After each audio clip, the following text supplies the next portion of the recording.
Hello, and welcome to this Car Pod. I'm Kenan. I'm Filippo. And today we're going to talk about cars, starting with the news. Ooh. And the biggest news story of the week, obviously, is Tesla layoffs. Tesla has laid off 10% of its staff. Some key employees have either left or gotten laid off. Not really clear, but regardless, some people have left who were big Tesla people. The stock is down so far this year, 36%. Things are not looking as great for Tesla as they once were. It's interesting. Elon Musk in the last couple of days on Twitter has talked a lot about how autonomous driving will be like the real linchpin for whether Tesla's successful or not. I don't think that's a great strategy, but they've kind of deliveries in Q1 were down a little bit year over year. Yeah. Demand in China and some other markets is easing. Yep.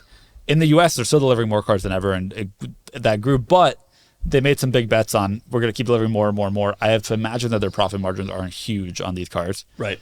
So they need to sell full self-driving. They came out with a subscription full self-driving instead of spending $12,000, you can do it for $99 a month. Yeah. Which massively changes economics. I'm not surprised they have to lay off people. A lot of tech companies have. It does seem like, when I hear stuff like this, it does seem like the major advantage that Tesla once had, which is an enormous first mover advantage of being this incredibly far ahead car company and tech company, it started to erode a little bit. When they switching to monthly subscription for FSD, when the big update for the Model 3's headlights and other stuff that most people can't even really tell. Really out. We're talking, I've been seeing a few of them drive around. You start to realize that the big stuff, the stuff that Tesla showed up, and they show up with the Model S and it's like, wow. And then the X shows up with gull wing doors. Wow. And then the 3 shows up at the price point it does. And those giant advantages are not where they once were. And you start to wonder if Tesla is starting to kind of become a car company, a regular old car company. I think that they're suffering right now because I think that their stock is still viewed as a tech company stock, not a car company stock. Right. For the amount of cars they produce, their market cap is insane.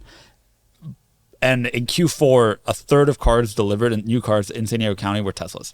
So their market share in the U.S. is rising, but analysts and stockholders are expecting tech company growth, where there's insane margins, a ton of upfront investment, but then kind of costs go down, and that's not true at a car company. So I think hard to scale at that transition. It's hard to scale at any level, but it's especially hard to scale when you're already scaled to this point. If a third of new cars here are already Teslas, you're not going to get to 50%. Now, there's a lot of the rest of the country to still conquer, et cetera. But there's I've always felt, and everybody always kind of felt, the company was overvalued from a market cap perspective, and the stock price. The growth would never.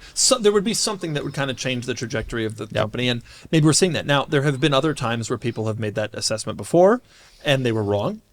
And you saying that you don't think it's going to be that self-driving is not the thing to bet on. If you had told me in 2011, is electric an upstart from California going to build electric cars and take on everybody, is that a thing to bet on? I would have said no. So you never really know what's going to happen. Right. They of course have downplayed the layoffs, said, hey, we're just right sizing. We do this every few years. We're getting into a better position for the next round. But you do start to see some cracks in the armor just in general. Sales are slowing. The cars are just so ubiquitous that the coolness factor is starting to wear a little bit.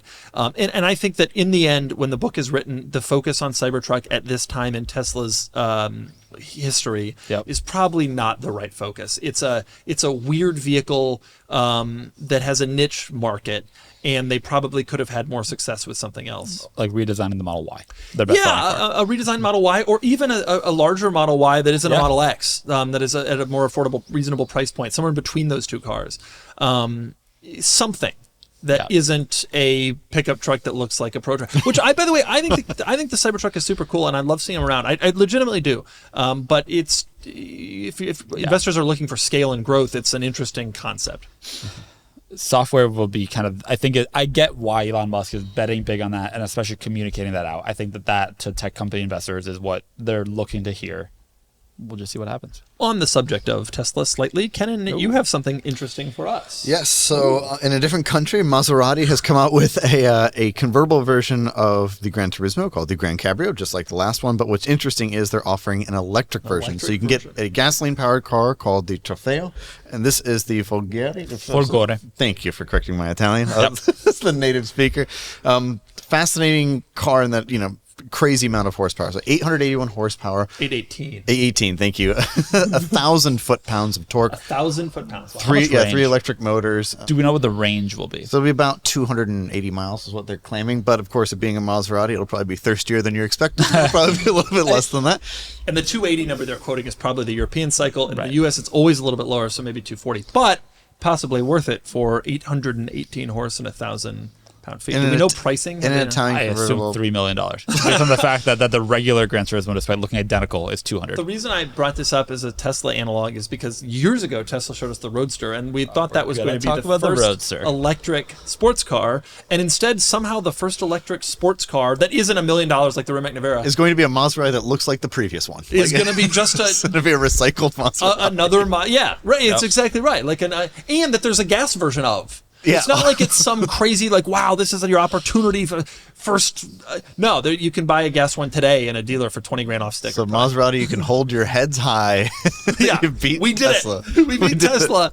No, it does sound pretty cool. 818 horsepower is pretty cool. In a convertible, it is. I am curious to how the market will receive this car. And that, like, one of the reasons you buy a Maserati is like the emotion of the sound, it's the Italian driving experience. You take away the engine completely. I will say Maserati is doing it the right way by offering both, because we're going to find out quite quickly what the market wants. Yep. Does the market want that all-out acceleration that the electric car can provide, or does the market want the sound, which I suspect more they do? Mm-hmm. And Aston Martin has shelved all plans for EVs and said that they're going to just focus on gas cars for a while because there's no market demand in their segment. Yeah, right. And I think this will also be a big signal to Ferrari too about like the direction they need to go with their cars, because Ferrari is committing to hybrids. You know, that's the thing, and I think that's probably where they should stay. The engine is just such an important part of the Italian car experience. So this will be an interesting exercise, and it will be. We'll see. We'll see where you'll have one on test. We'll see where at some pricing point. ends up. We'll see when you know the interesting part here. They announced a coupe like months ago. Is that true? And I had no idea. On the subject of Italian car situations, Filippo, give us the funniest news out of Italy this week. All right. So this is what you see on the screen here is the Alfa Romeo, what they were going to call the Milano. And by the way, this is different from the toenail. This is notably smaller than the Tonale, yes, which they really should have done some market testing around.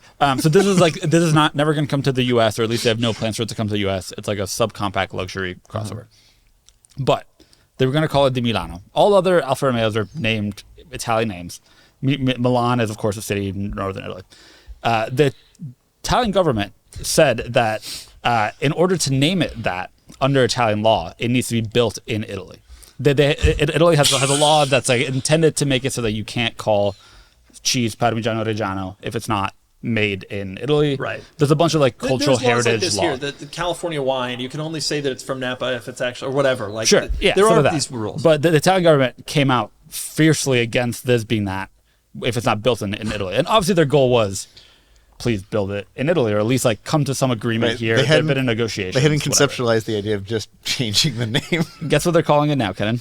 Is it the Junior? It is the Junior. The Junior. So the Italian government stepped in. God only knows how much marketing effort they put behind calling it the Milano. That they were going to drop all these things. The brochures press launch were printed is this week, the press and the brochures say Milano. Of course. The press launch, like little name tags, say. I wish I was at that launch. That'd be a great thing to have. There was no Milano. The funny thing is, of course, Alfa has previously had a car called the Milano. They were just taking a name out of their past. Yep. The government wouldn't let them do it, so they're going to call it the Junior, using the letter J, which, of course, does not even exist. Correct. In the Italian alphabet. That's so true. They're really sticking it to the government. You want us to change the name? We're just going to take a letter you don't even have. Their press release is one of the best. I can't believe that the PR department allowed this press release. Yeah, the press release was bitter. They were like, the government said this. They're insane, but in the spirit, the word they used was like in the spirit of cooperation or good faith or something. There's obviously some political tensions in Italy, as there always are. But it just, this car came out, and they're renaming it. Yeah, it's going to be built in Poland. So that's the issue. Because it's built in Poland, it's not built in Italy. Italy. How much money do you think they saved building something in Poland instead of Italy? They had a number, which is the number that they gave. So who knows? But I think they said that it would cost the car would have to cost $15,000 more if they built in Italy. I just 15 grand a car for Italian Alfa factory, Romeo had a history once of trying to build a car in the Italian South where labor is cheaper. It's called the Alfa Sud, and it did not go well. So I think that they're a little reticent. Yeah, I know, but come on. I mean, 15 grand a car to build in Italy, that is insane. Second Alfa Sud reference I've made this week, by the way. This country has 12% unemployment. They would give anything for a factory. They should. And they tried. They did what they could. And now it's going to be named the Alfa Romeo Junior, which is wild. Even this press picture, MI and the license plate, I'm sure it says Milano if you zoomed in there. And now it's going to be called the Junior. Now, on the subject of Fiat Chrysler, great with the transitions today. On the subject of Fiat Chrysler, we have this. Fiat Chrysler has revealed an image of a vehicle covered in camo on a trailer, on a flatbed trailer. But it is being pulled by a Ram. It's being pulled quite clearly by a Ram. The trailer, who knows who makes the trailer. This is the successor to the TRX. Now, the TRX, have you guys both mourned the TRX? No, but I lit a candle at my vigil on Sunday for the... I want to talk about TRX values, but that's a different issue. TRX was Ram's Hellcat engine pickup truck. Of course, they won't call it a Hellcat. That's reserved only for Dodge. But there was a Jeep Hellcat. There was a Ram Hellcat TRX. It's gone. 24 is the final model year. This is the end of the TRX. And they have announced, or not announced, but it's become clear to everybody, that the next one is going to be powered by a 6-cylinder engine. The Hurricane, I assume. And it's going to be called the RHO. What does that stand? I don't know. What did TRX stand for? T-Rex, because the Ford had the Raptor. Right. And they had all those great hood, or like engine bay little Easter eggs. It was awesome. It was such great. But Chrysler has committed to becoming carbon neutral like every company has by 2030 something, God knows.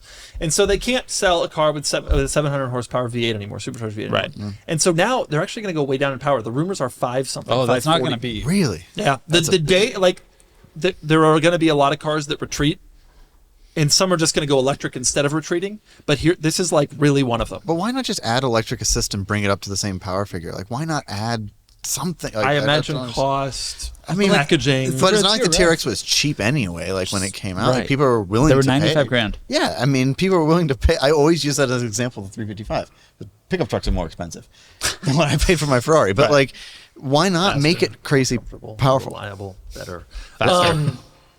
Yeah, I don't know. So, and I have a suspicion that the future will be there. But I also have a suspicion that these other automakers watched Ford debut the Lightning and. I don't think it went like everybody hoped. But not even that, just hybrid power. Like it's just like torque fill, like do all. I think it might be. I mean, they have Ram recently released the new Ram 1500, which has an inline 6 plug-in hybrid powertrain with the Hurricane inline 6, which is their new design 6-cylinder. I assume that they'll use the same engine, but like I don't know. Too, because I think that they're just kind of ditching V8s. The Grand Wagoneer has ditched its V8. Their new Charger and Challenger. I don't know where that ended up, and I don't think they've completely announced that or whatever. But I think that we see where they're going. If they've made a goal to be carbon neutral, you don't get there by making giant V8. It's just not going to happen. So the new TRX. I mean, we obviously can't see anything here. I'm sure it'll be really cool looking, but it definitely won't be the TRX as we know it, which is why they're not going to call it the TRX anymore. The days of the TRX Hellcat pickup are over, and you make an excellent point about values. We'll talk about this later. You have this in here? One of these podcasts. There was a fond week that I remember fondly around July 4th of 2021. Oh, I remember. When we had 3 TRXs, one white, one red, white, one blue. Ran them at the same time. Quite an adventure. Bill slewed the flag. But very America. 707 horsepower each. This will have less horsepower, and that's unfortunate. It'll be a different car, and I agree with you that I think that as a result, the TRX is going to be special, and that's going to be true of the Durango, and that's going to be true of the Jeep. Like there will be a period where these cars were out there. It's like the end of the muscle car era and the move into the Malaise era, and some might look at the dawn of electrification as a bit of a new Malaise era in the car world. I'm not going to say that publicly though. But some might look at it like that. Can I ask a very, very quick question? There's still a Raptor, which has a V6. There's a Raptor R, which has a V8. Yeah. Will that also go away, presumably? I don't know. Ford has done a better job of creating electric cars. One of the things I've learned with all these companies trying to go carbon neutral, the ones that have been able to get away with building the crazy high-powered engines are the ones that have done a better job with hybrids and plugins. Yeah. So Lexus is the best example. They have hybrids and plugins out the wazoo, so they can still build a naturally aspirated 5-liter V8 and put it in the LC500 and put it in the RC, etc. That's an interesting thing. So Ford maybe buys themselves some carbon neutrality. Chrysler, on the other hand, has built no electric cars and has made no commitment to this, and as a result, they have to shrink on their top end. Fascinating. On the subject of the future, you have one more interesting news story. Okay. This is a quick one. So British Columbia in Canada, Vancouver, had passed a law this week, that if you have a car that is level 3 self-driving eligible, which right now no cars that are sold in Canada technically are. Mercedes has a car that's approved in California to be level 3, their new S-Class with some package. I think there's maybe one other manufacturer that has a level 3 self-driving car.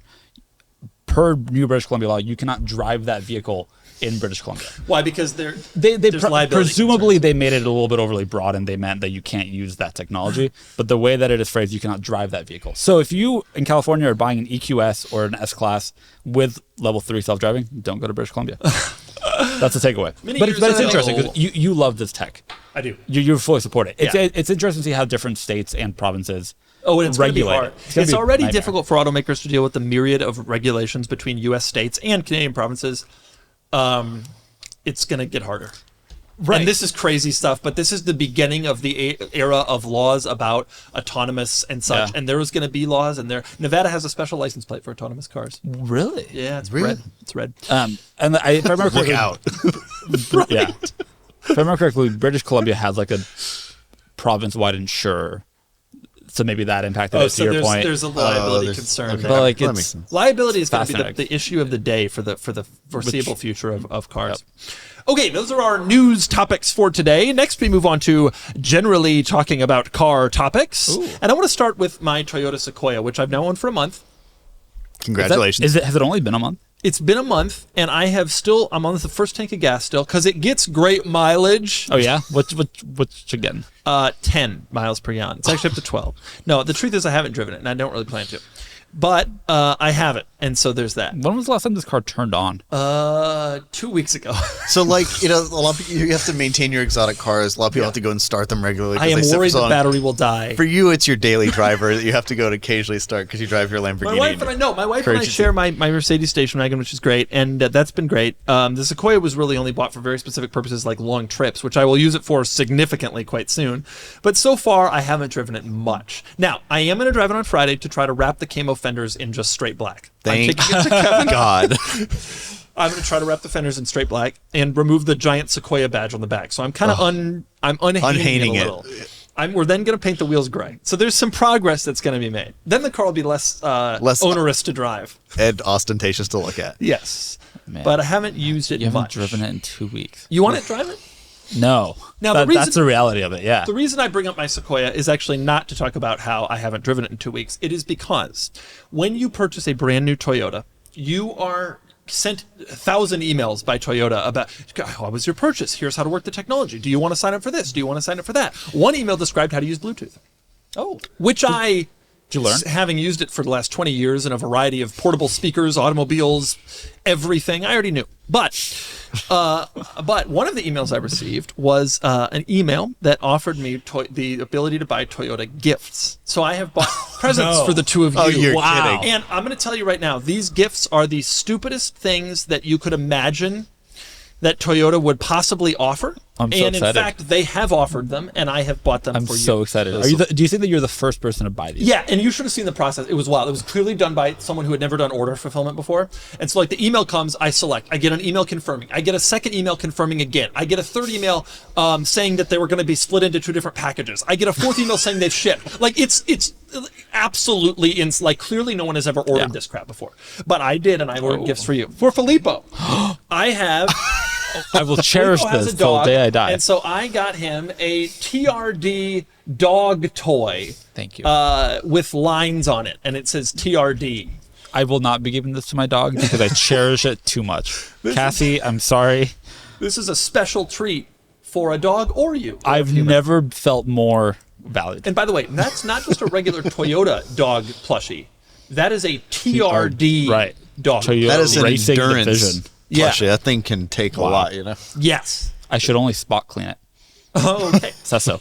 All right. For Kenan, I have bought an even finer gift. Oh. Kenan? Oh, wow. These are Toyota socks. Oh, my God. Toyota socks. And they say on them, Toyota, with the Toyota logo, as you can see. And then there's some sort of mountain graphic. I don't know why.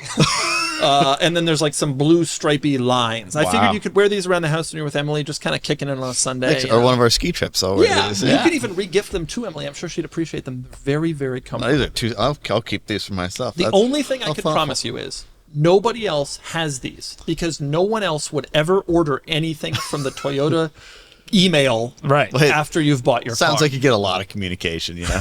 Yeah, a lot of hand-holding. It's too much to really figure it all out. Thank you. Can I tell a fun story about branded socks? Yeah. I have a friend whose name is Charlotte that bought a used Subaru Outback 6 months ago. And as a gift, like as part of her negotiations with the Subaru dealership where she bought it, she made them throw in a pair of Subaru socks.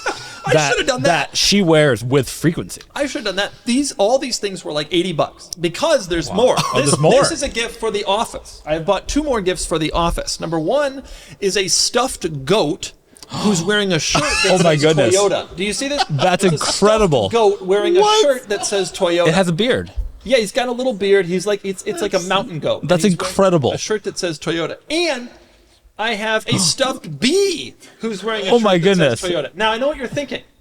Why did Toyota manufacture a stuffed goat and a stuffed bee with a shirt that says Toyota? I have no idea how any of this stuff is relevant to the vehicle that I bought or why they sell Toyota branded. And by the way, they designed these things. Like they did like a Somebody spent time. Design. Somebody spent time. Like they didn't just, this isn't also on a t-shirt and also on a mug. Right. Like socks only, bee only. So now. Dog bone only. Right. So now you guys have your special gifts. Thank you. And this is the greatest thing the Sequoia has given us. In addition to 437 turbocharged horsepower, we now have a bee and a goat. It's turbocharged? Yeah, it's turbo hybrid. Thank you. Yes. Thank you very much. I mean that with all Thank you, sincerity. Toyota, for putting the effort in to make these things. Yes. 80 personal dollars I spent. This guy was $17. Wow. I don't know what he actually cost, but he wasn't cheap and it was all wild. And I truly think I'm the only person who's ever bought one of these. And if you at home buy it just to spite me, so there's 2 of us, I'll be mad. And Toyota wins either way. No, when you're creating merch like this, you're not a winner. Nobody wins. Okay, now that you've been gifted my Toyota items, Kenan, give us something else interesting to discuss. Yeah, so you and I were having a discussion the other day. We were talking about how Lewis Hamilton happens to have a McLaren F1, which is and you said, well, I share something in common with Lewis Hamilton. And I was like, your driving prowess in your mind? Like, what could that possibly be? And he was like, no, we both have what was once the fastest car in the world. Fastest car in the world. He has a McLaren F1, which indeed was, and the Countach, which was the fastest car in the world. Which less brief than we thought. Yes, less brief than we thought. Now, we then begin talking about this list that exists on Wikipedia of the fastest cars in the world. And he asked me, what do you think replaced the Countach as the fastest car in the world? I said, take a guess. I'm looking at the list. I said, take a guess. Here's the list as it stands up to the Countach, which is his car exactly, a 5,000 So maybe before the Countach was the DeMuro, Same thing. and before the 365 GTB. So my car did 182 miles an hour. These we all agree with. So then you're thinking, all right, well, the Countach in 82 is the fastest car in the world. What's next? Also, the Miura had quite a long life. 1969 to 82 feels like that might not be for a long time. Maybe it was. Well, what in the 70s? What was being made that was faster? I don't know. I would an SV maybe, but yeah, maybe. It was all trash. I mean, the Daytona with a slight breeze is probably about the same speed, but so. Anyway. But the point is, the answer to this question is the roof BTR, which to us was a little annoying because that is a modified 911. That's not a production car. Like now, roof people are going to write in. They're going to be like, "Oh, it has its own VIN and it has its own engine." But it's a modified 911. Yeah. It's a modified 911. It's like that's not a real. They built what 13? Like I mean something like that. And by like, the way, when you or I see it on the street, you know what we look. You know what we say? Oh, 911. Now it gets worse. It gets worse. So in 83, so I was like, really? I was annoyed at that. Then the 959 comes along. We kind of that's we all agree. Kind of what we thought. Yeah. Then the roof CTR again comes in 87. The problem with this is the F40 came out in 87. Everyone knows the F40 was the fastest car in the world. No, it was the roof CTR. This is production number, by the way. They built 29. Doesn't even get the F40, the icon of supercars, doesn't even get an honorable mention in 87. Just this modified 911. Then now this is where the real problem is. 1993. Everyone knows the McLaren F1 was the fastest car on the planet. It's what it's known for. One of the many things it's known for. Turns out that's not true. In fact, the fastest car on the planet was the Dower 962 Le Mans. Well, they made 13 of them. They made 13 of them. That's not a production car. That's not real. So this list, the fastest cars in the world, doesn't include the F40, doesn't include the McLaren F1. It's just like, this is a completely irrelevant list. Completely irrelevant. I was like, none of this matters. Like, to be honest with you, it's like, I understand this car. And don't get me wrong, CTR is cool. The Dower 962 Le Mans is pretty cool. It is. But I've seen one in person. It's cool. I have too. It is very cool. But they made 13. Yeah. I think that the production car record should not be given to a vehicle of which 29 was made based on a modded 911, of which 13 was made. Honestly, this was also based on a Porsche. Like, that's not how it works. I agree. That's not real. Production number. I don't think there should necessarily be a minimum production number, because at the end of the day, they only made 100 McLaren F1s. But like, that's more real. Is it? Yes. I don't know. I can't define it, but I know it when I see it. Oh, like, right. This is not a production car. This is not a production car. They don't count. I agree. I just can't believe the F40 didn't even make the list. Or the McLaren F1, which is agreed, because if you scroll down, the next one's the Veyron, right? Yeah. If it is agreed 100% by all human beings ever that the McLaren F1 was the fastest car in the world from 1995 until 2005. Yeah. No, not on Wikipedia. It's the Dower 962 Le Mans, which nobody listening to this has ever heard of. Also, I feel like in between the 959 and the Countach lies the 288 GTO, which must have been fast. You know, we looked. The 288 was a little faster. So the Countach right. actually held the record from 82 to 85, which perfectly encapsulates my car, which is technically an 83. Then the 959. Sure. Then the F40, which did 200, as everyone knows, the first car to go 200 miles an hour. Then I think technically the XJ220. Yeah. And then trash. Right. That held it for 10 minutes. And then it was the McLaren F1. No, and that the held problem it with the XJ220 is no one ever actually did it. Right. But in theory. Right. Then again, the Dower 962 Le Mans over there, it says independently measured. Yep. Nobody did that either. So not only did they not build many of them, but it also wasn't tested by anybody. They built 13, and one of the 13 guys got out with his buddies and a radar gun. You hit 251.4. Whoa! And that's on Wikipedia, preserved for posterity. No. And also, is this, the average of two speeds? Right. I mean, which I'm sure the Bugatti's is, by the way. I guarantee, Volkswagen was very keen to make sure it was very legit. There's no question. So this is a bunch of BS, but I mean, granted, it's a list on Wikipedia, but it was very upsetting. To tout this as the production car speed record list and have all these roofs in there. You get roof people. Roof people are obsessed. And they get these special VINs. Roofs get their own VINs because they're a manufacturer. The day a manufacturer starts a car based on a car from another manufacturer. Right. Right, because then, Dynan is a manufacturer, and what's the difference? I've never understood the difference. These roof people are obsessive. Pull up a picture. Click on that roof CTR. This is the yellow bird. Yep, that is a Porsche 911. If Filippo saw that, he'd be like, "I saw a yellow 911 today, guys." Yeah. Well, it doesn't pass the Filippo test. Right. Oh wow, a new test. Don't you agree? If it doesn't pass the Filippo test, it doesn't count. I saw this car before. I've seen this car in person. It's cool. It's awesome. It is a Porsche 911. Yeah, at the end of the day. Well, yeah, I totally agree with you. I was very annoyed to see these roofs made less. They don't deserve to. The yellow bird. Can you tell us the one yellow bird you agree with? The only yellow bird I agree with is the one who hangs out with Elmo. Oh, yeah, Sesame Street, baby. Okay, all right. Look, the point is that although we've diverted into ridiculousness here, this is very important, I think. I don't disagree. That the fastest car in the world. And all these modded Porsches take the list instead of the F40, the 288 GTO. Icons. The McLaren F1. Yeah. Roof CTR. Get out of here. Get out of here. Ridiculous trash. Okay. I got another topic, which is yesterday I drove the Lotus Eletre. Ooh. And I got a video coming, and you're going to watch the video because it's good. It's not embargoed, I assume. No, it's not embargoed. Throttle House had it 6 months ago. Yeah. And so tell us about this ultra lightweight. The only reason I'm bringing it up is because it was pretty good. Really? So you're not bothered by the brand conflict? Yes, that is bothersome, and I think that as a Lotus, it is embarrassing and stupid. Okay, what is it? I know what it is, but Lotus Eletre is a fully electric sport utility vehicle with 900 horsepower. I'm not exaggerating. How large is it? It's mid-size, same size as a new Defender, 110. Oh, whoa. And it has and it weighs 5,800 pounds. Oh. Okay. Now, this doesn't fit with a lot of Lotus's ethos. Simplify and add lightness? No. It weighs 5,800 pounds. Pure sports car? No. It has a screen in the interior that's only slightly smaller than this one. Britishness? Pure British? No, it's built in China. But other than those things... no. These are leading questions. Is it lighter than the EQS? No. EQE? It's heavy, big, barely got it in the elevator. But here's the deal. I drove it. It's actually pretty good. Wow. Handling by Lotus strikes again. It handles well. It accelerates well. Nice. I think it looks pretty good. It's fast. It's fun. It is not so bad. You just have to take out the brand name and everything you've ever heard about Lotus. If you can get past all that, you're cooking with gas. Now, unfortunately, most people have never heard of Lotus. That's kind of part of the problem, yeah. Like, they're trying to leverage this brand name, and most people are like, what? Is there a dealer? And leverage it for an antithetical purpose.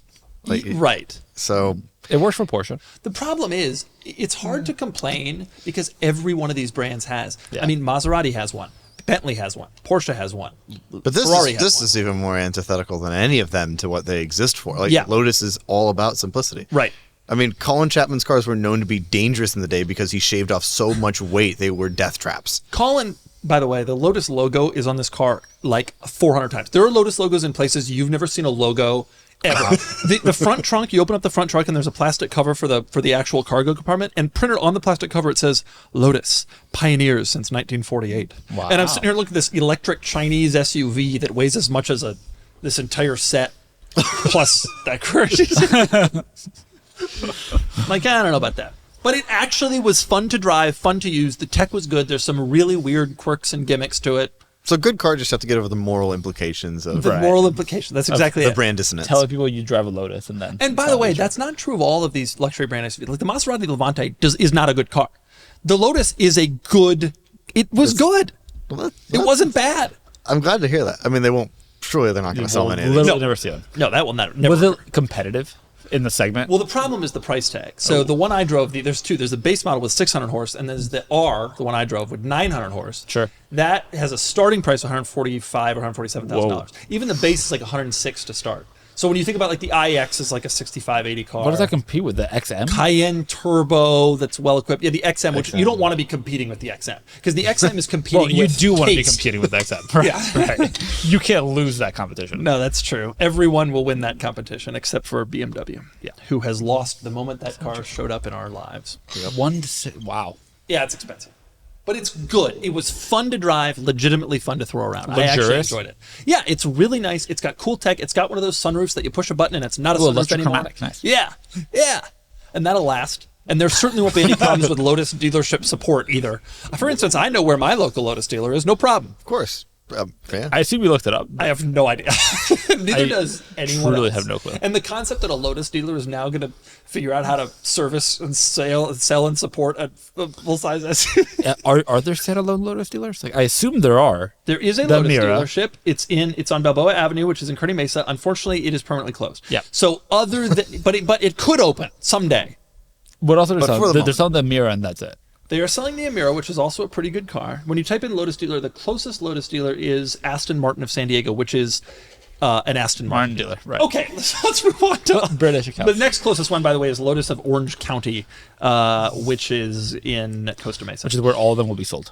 So there's like 4 million people between us and the next Lotus dealer. So they're really doing a great job with their dealer network. It's also worth pointing out there's only one dealer in LA, Galpin Lotus, which is in Van Nuys, which is also nowhere near anything. There was a second dealer in LA. CNC Motors was a Lotus dealer. Wow. Really? Yes, they were a factory Lotus dealer. That, unfortunately, is no longer true. Okay, Filippo, talk to us about something interesting. All right. I want to talk about electric convertibles and coupes. So we talked earlier in this podcast about the Grand Cabrio and the GranTurismo, both of which are EV. As far as I can tell, outside of the original Tesla Roadster, those are the only coupe or convertible electric cars currently for sale. Porsche will have the Boxster EV eventually. It seems like I get why every manufacturer went for like the crossover or the sedan, but it's kind of weird that there's no like enthusiasty or even enthusiast body styled. I think it's because Electrics. Of the again. Part of the experience of being in a convertible is like, having for enthusiasts. Like, I don't think that Chrysler had the Sebring. That wasn't the point. Like people like at some point convertibles and coupes. They're like desirable for like younger people attracting that market. I think also it's probably just a matter of time. I mean, eventually the Mustang will be electric and there'll be a convertible version of that in every rental fleet in the country. What do you think they'll call it? Oh boy, I have no idea. I mean, can't be the Mach-E. I'll find something else. They make an electric Mustang. So what you want about it? We should bring back the Thunderbird name for the electric, like the Lightning Bird. The lightning bird. There we go. Yeah, it hasn't. That's true. The Rimac Navara, which costs $2 million. Right. The Lotus, not really in contention. The Lotus Evija. The Lotus Evija. Which doesn't exist yet. The Lotus Vijija. No, we looked it up. They delivered one. The first one was delivered to Jensen Button. Okay, sure. Do you know who he is? Yes, of course. Really? Because I don't. But he's on there. He's a Formula One driver, world champion, but we'll move on. How many times did he win? Once. One world championship. How many world championships have you won? I'll tell you what. Me and Lewis Hamilton, we have a lot in common. I have won multiple Formula One championships between us. You couldn't name last year's Formula One world champion. Lewis Hamilton's dad also popped a Carrera GT. Oh yeah, that is another thing you share in common. He even popped a Carrera GT, but no electric enthusiast. And by the way, I have a theory about the Boxster because Porsche's been talking about this electric Boxster. Mm-hmm. I don't think they're going to do it. You don't think so? I don't think they're going to go full electric. They were like, we're going to do an electric only Boxster. No, you're not. Like they have the Macan, which I think is a custom chassis. But that's not electric only. The new Macan will be electric only. This is also that's not going to sell. They're going to continue the gas Macan. Sorry, they are same generation though. The thing is, this is a core competency sports car for Porsche, not one of their mass-produced like SUVs. So this hits a little bit more home on their enthusiast group. So I am kind of, but I don't know. They have been so public and vocal about getting rid of gasoline power for the Boxster. Yeah. I know, but I just don't think they will. Don't think they will? No, I'm sure they're deep in several other brands. I mentioned Aston Martin has kind of way pulled back from their EV plans, and other brands have too. Rolls-Royce is not selling the Spectres. Those are a disaster. Bentley's not selling any plugins. Like, people in this segment, obviously those are super high-end, but the sports car, the person who's buying it as a fourth car, they're looking for a car to row their own gears for 1,000 miles a year on the weekends. I think I'm a little surprised that somebody like Kia or Hyundai, which have 17 trillion EVs, and have gone really big on EVs, haven't made an EV6 coupe or whatever. It would be easy to do a convertible EV6. They have the now I'm trying to picture a convertible EV6. Well, it wouldn't be based on the EV6 like the Murano, but they would do the powertrain and the chassis are pretty easy to do. And so, like, it's a different body. I mean, it's not easy, but it's not impossible. Yeah. It's not as hard as developing a convertible from the ground up would have been years ago, for sure. I'm just a little surprised. Yeah, and every startup is coming with EV SUVs. I would buy an EV convertible. No, you wouldn't. Once it's... He's looking at Corvette C7. No, but we got to get a list of all the stuff on this pod that he said he would buy. He said he would buy an Alfa 164. We should start putting money on it. So, who would be on the other end? Him? He's not going to bet. He knows he's not going to do it. But like, if I'm thinking about what do my wife and I want to drive around San Diego, we drive our Fiat 500 Abarth Cabriolet, which is a convertible, to the office and back and like around town. An EV would be fine for that. But it's not like there's options to choose from. Have you thought about a Tesla Roadster original? Too expensive. What is the Fiat 500 is coming back electric? Is that going to be a convertible?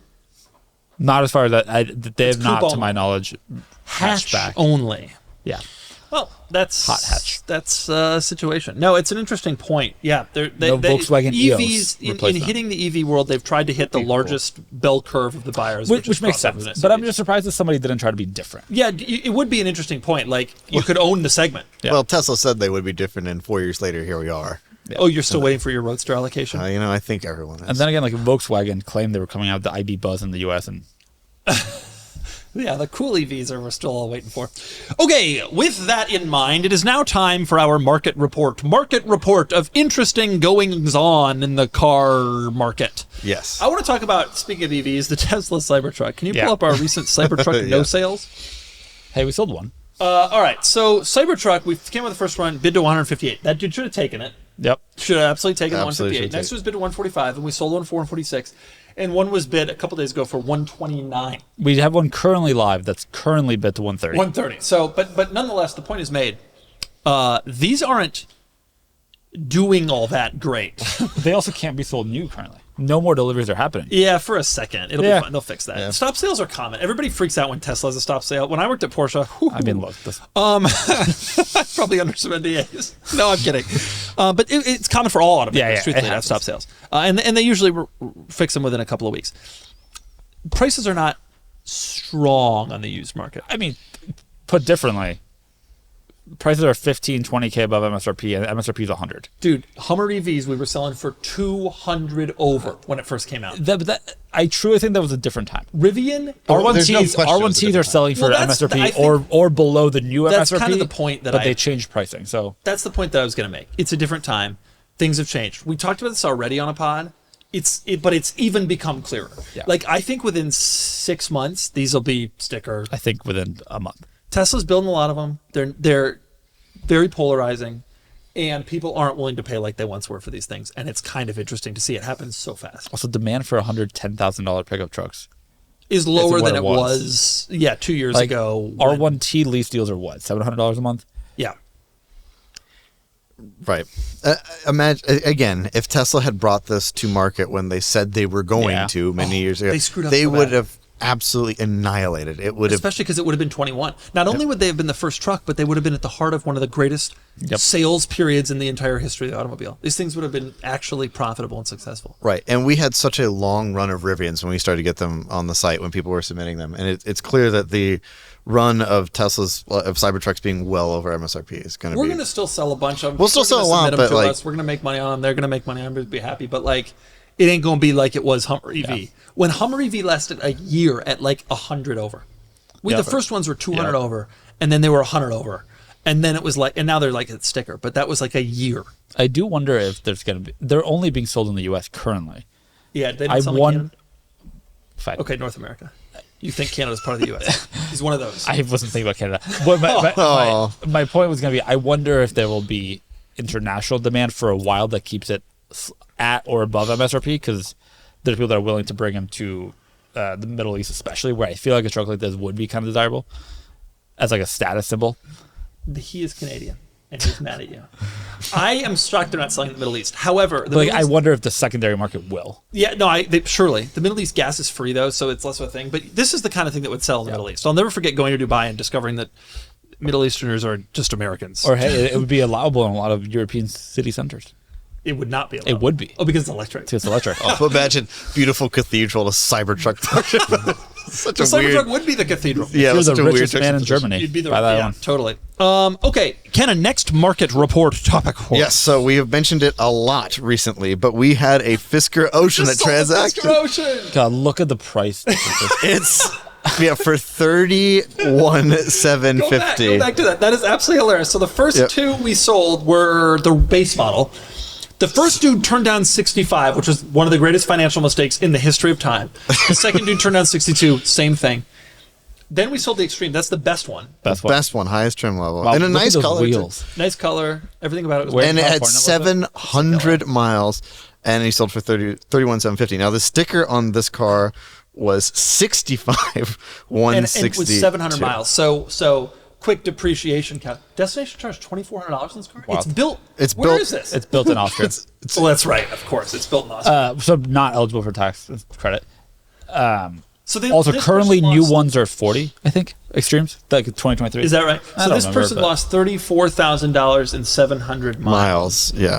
Which works out to $50 per mile. Ken, you ever spend $50 a mile on a car? Yeah, I had a 355. I think mine was more, actually. But at least I had a Ferrari. But this is like... Losing 34 Gs in the span of 2 months driving a car 700 miles. To be clear, I made it all back in the end. This guy did not. Unfortunately for him. And it wasn't even like he had an experience. He got out. I'm into this. Whoever this was brilliant. He got out. He saw the writing on the wall and was like, I'm not sticking around. Cutting the losses. Yeah. He's probably thrilled. But... Wow. Yeah, I know. Wow. To have an actual example like this, like, I don't know, it's like you hear it's kind of bad and then something happens in your hometown and it's like, whoa. Right. That's really terrible. You hear there was a recession out there and then the next your dad loses his job. That's this. That's a guy in an orange tee comes and fires your dad. This is that situation. On the subject of interesting recent sales, and that is a wild one. And by the way, if Extremes are 31,750. Ones, the base model must be 20. Yeah. You gotta imagine. We had them bid to 65 3 months ago. It's tough. Although, to be fair, edition ones were closer to extreme pricing. These EV startups, they don't require an enormous amount of, like, the regulations are less to enter the market. The barriers of entry are lower because they don't have to get engines certified or even developed. But the drawback is they might be underfunded when they launch because they didn't take all that much to get going. Like, it wasn't all that much. Like, you could always count on a Ford. Ford ain't going to leave you behind in terms of an automaker. Although, here's a little nugget. Fisker opened 2 dealerships in Florida last week. Oh, why? Or like they found some group to ball was already rolling. It was down the hill. And actually, if you look at Fisker stock, there was a day earlier this week when it was up 70%. I thought that Fisker Now, would delisted. it was, but it's still traded. On whatever. It's delisted from the New York Stock Exchange. Okay, the stock is still traded. So it was up 70%, so it went up a penny? It was from 2 cents to 3, I think. Something like that, yeah. Oh boy. Yikes. No, it's such a shame because I still think it's a good. I know. Also, I look agree. at those wheels. Yeah, Hain wheels. All Wild, of those are Hain, but, like, wild. like kind of cool. I was sitting at a stoplight the other day in the Courier GT, and a woman pulled up behind me, an old woman in one of these, and I was thinking to myself, huh. Her kids aren't getting inheritance. On the subject of interesting recent sales, can you pull up this Lotus Elise we just sold? I'm going to tell you an interesting story about the Lotus Elise, which I didn't know until we sold this car. The Elise came out in the US in 2005. It was sold through 11. This is an 11 Elise R. In 11, Lotus facelifted the Elise and gave it a new front end. And then they pulled it off the market because regulations changed and they weren't able to keep selling it. They did continue to sell the Exige, which was the coupe, but they couldn't sell it for road use, and they were sold as race cars only. So there's only one model year where the Elise has this updated front end, and this is that car. And I've never actually seen one, but we sold this one for big money. What was it, 70 something? 71. Yeah, 73. 73. Considering that I have this Elise view that like they're all 35 or 40 grand, this one isn't. There's probably a very limited number of these, and it was a very special car that sold for a very big amount of money. That if you're into Lotuses, like this is the one. We wrote the listing, obviously, and it's a 3rd gen. Is how Lotus refers to it. 3rd gen because it had a nose different. But like, I couldn't find anything else about how it was different. Welcome to the S2000 CR though. Yeah. Like a lot of cars, it didn't matter that it was only a little different. Yeah. We're talking about small production at the very end. That's what people Of wanted. a car that was otherwise very successful and they made a lot of. Right. So it's already a desirable car, and then you have a low production. Little differentiation. Right. Little differentiated. Like the U.S. market F40s, just little tiny things. Those were worse, but yeah. Yes, but still. You agree my with point. that? I don't like the bumpers. I never liked the big front bumper. Do you think they had more power? Absolutely not. And if they did, it was maybe 5 more horsepower. It's like, who cares? Like, it's and I also think the F40 was underrated from the factory to begin with. But that's another story. 478. We're going on a deep tangent here.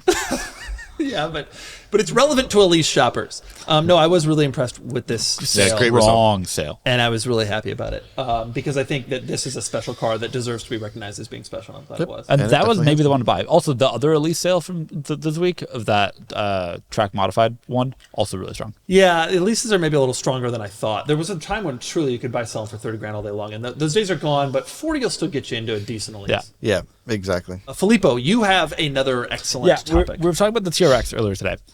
TRX values are kind of interesting. So MSRPs on TRXs broadly are like 90, 95. Yeah. Early when they first came out, they traded right around there. Like A little over that, but right around there. They're still in the mid to high 70s. Yeah. Which, think of another pickup truck that has 30,000 miles and sells for not that much. Can I tell you another car like this? The Hellcat Durangos and the Jeep Trackhawks Yeah. I was hoping Trackhawk Jeeps would come down to like 19. They did. Same. They never I'd buy a came down. Trackhawk. I'd buy a Durango before I bought the Grand Cherokee, but that's okay. Really? Yeah. Why? I love the Durango. What? He's insane. The Trackhawk's the one. What? Why? The Durango seats 7. He wants the seats. He's obsessed with 7. Meanwhile, just he, his wife, and his dog, and family that comes to visit him occasionally, and he needs room for 7. Ridiculous. We used our rear facing 3rd row on Saturday. Okay. Well, all right, It's an interesting point. Obviously, it's because of the powertrain. Now that the truck's gone, I wonder if it'll go up. Yeah. I wonder if it just stays flat because nothing is going to come out like this. The answer to the question, by the way, Raptors retain their value pretty well. Not like this. Yeah. Raptors. But all those first gen Raptors did. Yeah. Second gen have ones are retained still them. pretty good. And ours are pretty good too. Ours, yes. Your point is well taken though. Like this truck is going to do well. All the Hellcat engine non-Hellcats are doing well. It's an interesting thing. Raptors still do pretty well. Yeah, still do. Raptors will do okay. Okay, it's time to take questions. The first question. Ask us a good one. The first question comes from That Silver 86. How will low-power, lightweight sports cars age with the rise of cars having an excess of power? It seems that every new car continues to get quicker and quicker when speed limits stay the same. So what is the point of more power if you can't use it? There is no point to more power. Thank you. That is a tailor-made question. It is also quite the transition from talking about the Durango Hellcat, which is the most overpowered automobile known to man. Textbook overpower. I kind of have a feeling that we're going to stop talking about horsepower pretty soon. Never get out of here. People like to brag about horsepower. Think about it this way. Ken and I have run into this issue. Tesla doesn't publish horsepower numbers. That's right. It is annoying. Yeah. Nobody seems to care. Yeah. And I know that's a Tesla, but that's true of plaids too, and high performance ones. I think that won't become the metric we talk about in electric land, which is probably correct. There's better metrics. This person is asking about the GR86 and the Miata. I don't know how they'll be looked at. I think they're cool, but Tesla has democratized speed and horsepower in a way that was kind of unprecedented. I mean, 0 to 60 in 2 seconds is. So then the question he asked, the first part of his question, I think, is they will age well because there will be always people who are interested. But the second part of the question gets to what you're saying. As cars get more powerful, what's the point if you can't use them? Yeah, right. Which it's been something. It's been an argument forever. I mean, it's like, do you really need a 1,000 horsepower Veyron? Do you really need that? And it's no, of course you don't. But you can. It's still there's something to getting to experience it a little bit. And just knowing there's something. It's like having a watch that can be submerged 25,000 feet. You can't do it.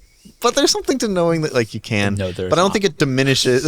I don't think it. You don't know. I don't think it diminishes I don't think it diminishes anything. People like to have more capabilities they can use as bragging rights or just to make themselves feel cool or whatever. Right. And so the answer to this question, what is the point? I mean, what is the point of any of this stuff? Like any sports car. At the end of, I'm not. That's kind of the point of luxury. We could all drive a Corolla like he would love to do. Right. It's just superfluous and and that's okay. It's fine that it's. I do think that those cars will be viewed favorably for the overall experience, not necessarily because they're low-powered sports cars, but because the experience is much more. Exactly. You hit on something really important there. Is that experience, the experiential things are really wonderful, and it's okay if it doesn't have a whole lot of power. I don't think any car should have more than 220 horsepower. Okay, you're completely wrong, but you were so close, and then you just drove off a cliff. But gosh, 220. Why you draw the line? Why do you need more than that? Why do you need more than that? Why do you need 220? You're also the person looking at C7s. I think, but I drive a car with 160 horsepower.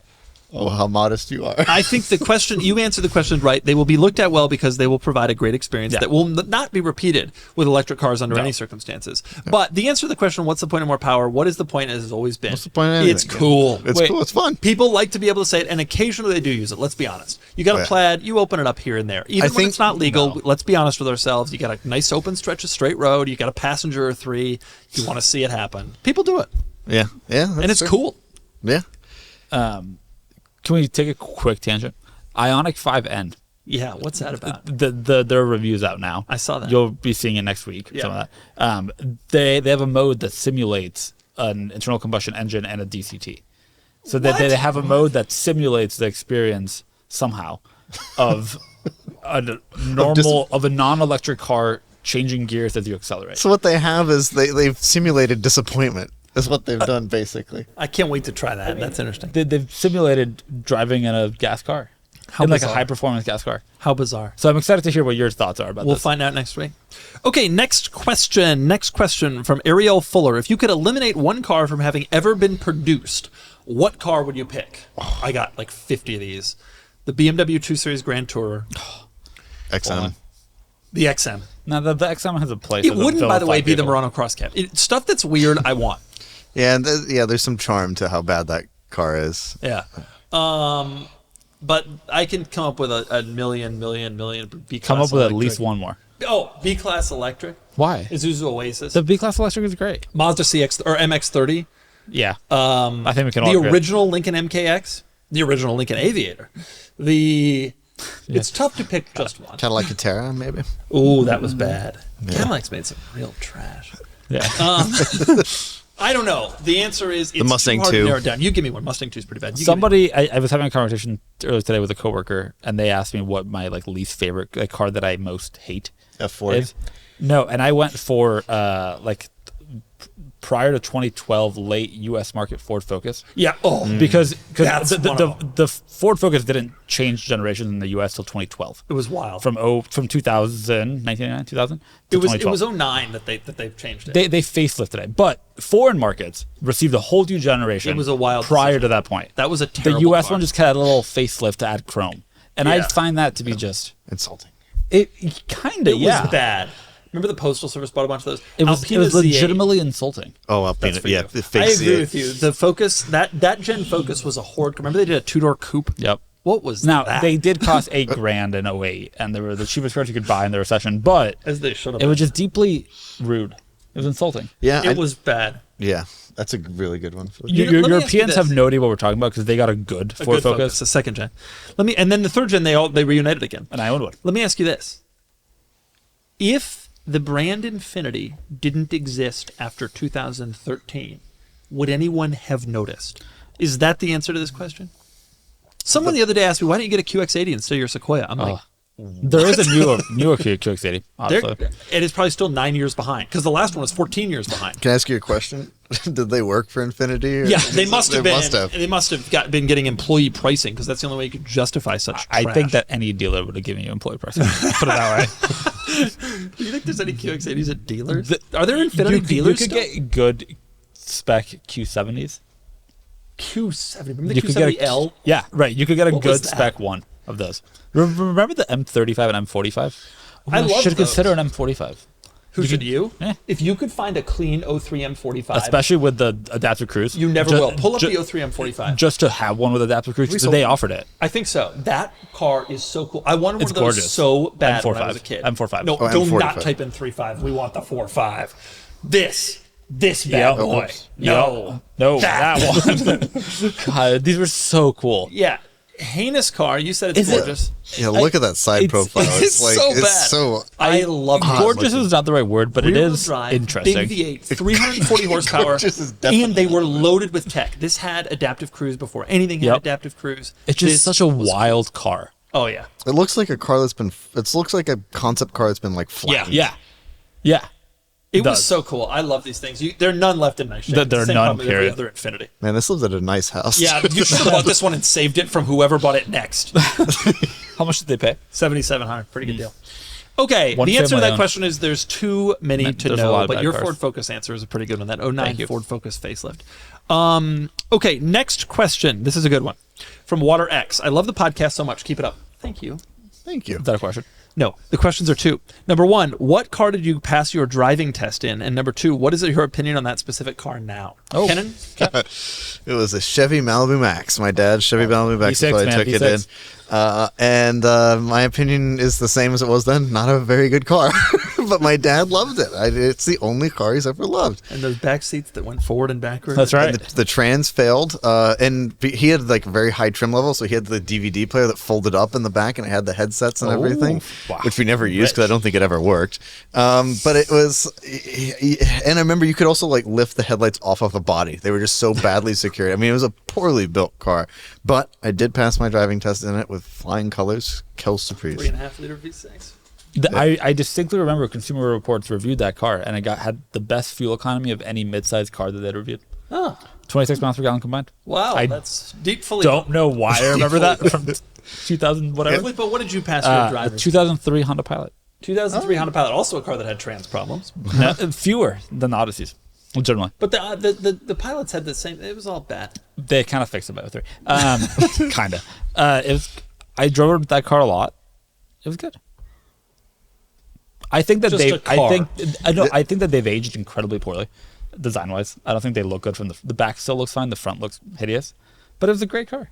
Huh. And I think it's still like a good. It was the first. That and the Highlander were the first unibody crossover family SUVs From Japan. that were good. The next gen Pilot was really, really nice. No, the The next gen Jeep Pilot Cherokee- was the I'm gonna worst take a Pilot. tangent. The I Jeep like Cherokee came out in that. 1983. You're going to say it's not unibody. It was. No, it was unibody, but it wasn't a good family car in the same way. Your point is sort of well taken. And also 3-row, the fine. Ford Explorer was a unibody. All that 3-row. Consumers didn't make a distinction between unibody and non-unibody. They would buy an Explorer since I had a 240 horsepower 3.5 liter V6 with 242 pound-feet of torque. 240 horsepower, same as the E36 M3. And it was a 5-speed auto, wasn't it? Which is a big deal in a 3. Yeah, it was actually. Yeah, it was a great car. I took my driving test in the driving company's car, so I don't remember what it was, but it was some sort of crappy little hatchback. However, I'll say the car that I had at that time, Volvo 850 Turbo. And my opinion at the time was that it was the coolest thing in the world. My current opinion is coolest thing in the world. Utter trash. No, I actually still like it, but it was front-wheel drive and understeery and not good and unreliable, and none of them are still on the road for that reason. Yep. And that's that. Two more questions. Oh, boy. This one is from Schmennen. Like Kennen, but Schmennen. Oh. What do you think about the return of analog gauge clusters and physical buttons/knobs in cars' interior? How long will it take? It will take until the rest of time, Schmennen, because it will never happen. Correct. We've seen in the last couple of years a return to like volume dials because they realized that people weren't quite ready to go full. Well, manufacturers hadn't yet built a good UI for that. That's like a matter of time before all buttons are gone. Yeah. The BMW thing where you do the air. It's one of the most embarrassing innovations. Another thing that didn't need to be innovated. Well, like, to think about, like, what do you engage with that has buttons now? Right. Computers, sure, but like... The problem is not just that. I did a video on this the other day, and it hasn't gone up yet, but it's going to soon. Do you have any idea how many functions are in a modern car? Yeah. Like, in a screen. People are like, I want to get rid of the screen. Okay, fine. Then you have to have all your driver assist has a knob and a button and a switch. Yep. You have to have all your ambient lighting color change, knob, a button, a switch. All of your climate controls, knob, a button, a switch. All of your navigation controls. You need to have a keyboard sitting there in the car, like back in the day, instead of a screen. All of this stuff. And if you add it up, there's like 400 controls in every screen. Your car would look like a 747. Now, the response to this from people like him is, I don't want any of those features anyway. Okay, fine. But consumers do. And this is the idiot problem with these questions. I want my buttons back. No, consumers want too many things now to have buttons. You got to put them in screen. Well, you say this, but everything you described before, like laid out in my car, has a button. Like the cruise control, which would be... How do you enter a navigation destination? I'm just curious. I'm just curious. That one is annoying. Right. How long does it take you? In my car, you can write it on a pad in 9 seconds, and you have it up on the screen. Tell me how you do it. Do you use a knob and push? What do you do for your driver assistant? What do you do for your driver assistant? I pay attention. This is the problem. No, you don't write it. You use your phone like everybody else. You put the destination in your phone. CarPlay is what. That is actually not shockingly admitted to using MBUX. I use MBUX for that. What's wrong with you? It works great. I do think we're in like a growth era in a bad way, where like manufacturers, it takes them like 10 years to. These systems are not like your phone, except unless you're in a Tesla. They're tested. There's a lot of additional thought that goes into them. That means that companies are very behind, and they're using tech from 7-10 years ago to build these. And that's why a lot of the ones from a couple years ago are bad, because they're using processing power from but they're getting better now. Exactly, they're just so good exactly now. So like the not having buttons is less of a problem because they're good. They're so good. They're all instantly responsive. The one in my Sequoia is so good. Buttons is so much worse. Like and think about what you're talking about. Phone, making a call. How do you make a call on your M5, sweetie? What do you do? In a normal car, I do have phone controls, like they work. So, and how do you scroll through your contacts? How do you type a phone number in? Well, I hit the button and I say call whoever, and it calls who I want. Do you have voice control in that car? And yes, I do. Well, yes. You seemed angry. What did you want to say? So I think that there's a balance. I think there's certain things I want to be just like I don't even look at. I just want to press it, and when I hit it, I want to know I hit it. Heated seat when I'm driving, for instance, I don't want to look down. So like I think there are certain buttons that should be buttons, but I think that there are, like you said, many functions that screens suit better. Stuff you rarely use. So I think although you called me basically a Luddite here, I think that the reality of it is that like I think there can be a blend between the two, and there can be a happy medium. And I think that we're going to see most cars have just screens. I think your point is correct, and I hope that's where they go. Is the few buttons for stuff that you use regularly, and then screens for everything else. And I want a button to know I've done something. For instance, the 296 start button that's a screen. That is really unsatisfying for a sports car. Tap it enough? Tap it a second time. Oh, it's turning on already. Oh no, now it's turning off. Yeah, I know. Yeah, that's lame. Yeah. In a Ferrari. I think that he's right that it will all turn into screens. The problem I have is sort of the intellectual dishonesty with people who generally take this point of view, which is like, no, I don't want any of these things and I just want buttons. No, you want to mix. The mix is the right way to do it. Entering a nav destination, calling somebody, etc. You want a screen for that, truthfully. But these people pretend like they don't need any of that. And ultimately, the Lincoln that you had on test most recently, when you the Nautilus, when you showed me the screens where you could have a number of different things all split out, all of it, all at once. Brilliant. That is one of the best I think things it's brilliant because you can't do CarPlay maps in the middle screen. You don't experience this, but some of us test vehicles. Okay, the final question, we're out of time here. The final question is going to be, what car brands from Big Time Ultima Hater 6, what car brands do you not see making it in 10 years, excluding Fisker and Infiniti? Fisker and Infiniti. You got any others? Car brands that we don't think will exist in 10 years? Yeah. Oh. Chrysler? Yeah. Dodge? No. We got to keep one, I guess. Lucid. No, they got a ton of Saudi money. I'm not convinced that Lancia will exist as a brand in 10 years. Okay, that don't think it exists now. I don't think Hupmobile will exist as a brand. I think DeSoto isn't going to be around. Lancia currently sells vehicles. They sell like one car to only Italians. Correct. And I don't think it's going to exist anymore. You're insane.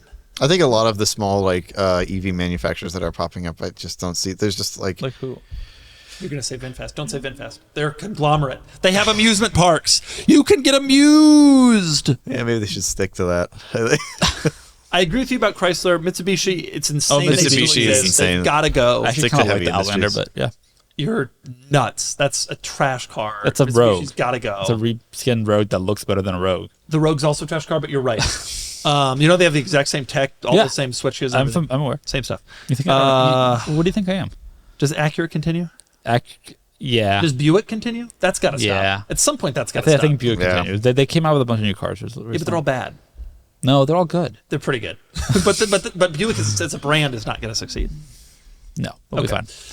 The answer is several, possibly, including Buick, Chrysler, Mitsubishi, and definitely Infiniti. Well, I wonder if Genesis will exist. Yeah, dude, they got like 50 cars now. They got the GV90 according to him. He's already seen it. It's big. Yeah. GV60, GV70, GV80, 60, whatever the regular is this sedan.